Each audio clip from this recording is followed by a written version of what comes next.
Saturday will go, Sunday will go, and Monday will come, and you'll go back to the class. And like this teacher by name Mrs. Thompson entered the class for the first time. And she had this habit of starting her class by saying, "Love you all." But she knew she was lying because she could not feel that love for one of the students in the class who was very unkept, untidy. And there was nothing in the child that drew attention from Mrs. Thompson. She was little indifferent to the child. She picked him for every negative example and ignored him for all the positive reasons. That year, she had written the progress report for the first quarter. And it was a system in the school that the headmasters have to countersign every progress report. The headmasters called for Mrs. Thompson and told Mrs. Thompson, a progress report should report some progress. It should make a parent feel my child has a future. The way you've written the progress report for Teddy, that is how he was called. The way you've written the progress report for Teddy, parents will give up on Teddy. Mrs. Thompson immediately said, there's nothing I can do. I have nothing positive to write about the child. Immediately, the headmasters asked the administrative staff of the school to trace the old year progress reports of Teddy and send it across to Mrs. Thompson's class. Mrs. Thompson saw the third standard progress report. And it was written, the final remarks, Teddy is the brightest child in the class. She was stunned by what she read. She saw the fourth round progress report, and progressively all the remarks suggested that Teddy's mother was suffering from terminal cancer. She is not able to give the attention she used to give to Teddy, and it's just beginning to show up on the performance of Teddy. The fifth standard progress report read, Teddy had lost his mother and along with that himself. He desperately needs help, otherwise we will lose this child. By then there were tears in the eyes of Mrs. Thompson. She looked at the principal and said, I know what to do. And she went back to the class. Probably it was a Monday morning. She walked into the class and again from the dais of the class, looked at the class and said, love you all. But she knew she was lying. The love she was feeling for Teddy right now was far, far greater than the rest of the class.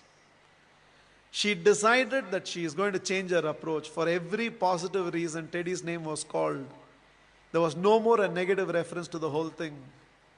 The last day of the school came. All the children had brought some gifts for the teacher. There was only one gift which was wrapped up in an old newspaper. Somehow, the sense of a teacher, she knew that it must be from Teddy. She opened that first. A half-used perfume bottle and a bracelet from which a few stones had already fallen was there. The whole class laughed, knowing it was from Teddy. But without saying anything, Mrs. Thompson just took that half-used perfume bottle, sprayed it on her, wore that bracelet. With a quarter smile, it seems Teddy told, now you're smelling like my mother.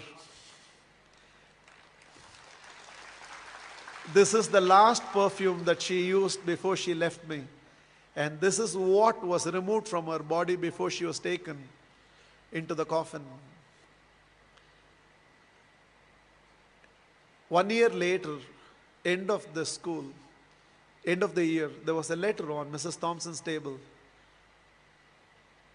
I have seen few more teachers, but you're still the best teacher I've ever seen. With love, Teddy. Every year till the end of the year, Mrs. Thompson used to get this letter from Teddy. I've seen few more teachers, but you're the best teacher I've ever seen, Teddy. Years rolled by, they lost contact. Somewhere an agent traced Mrs. Thompson, who had retired by now, and handed over a letter. And the letter was signed, Dr. Theodore, PhD. Teddy had gone on to become a PhD. And the letter read, I have seen many more people in life, Mrs. Thompson.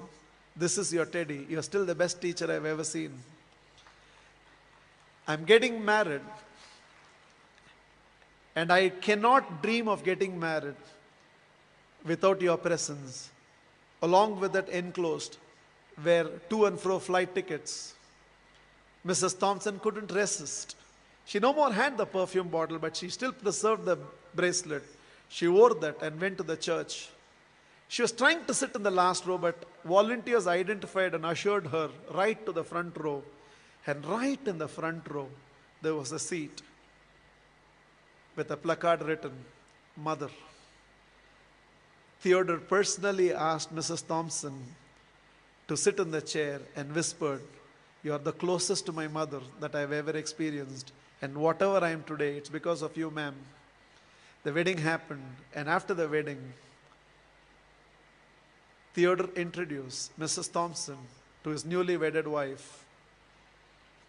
Without her, I wouldn't be where I am today.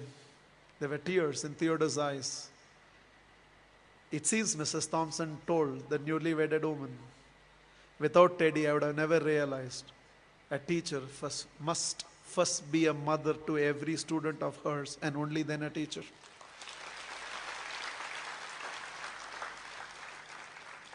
This is just my request to all of you. There is a Teddy sitting in your class. When you go back to your classroom on Monday morning, there is a Teddy in that class, and you can be that Mrs. Thompson. Please, on Monday, don't go back to the institutes as a teacher. Go back as a parent who can also be a teacher and be a turning point in the life of those children. You plus me. I believe we can build a new world.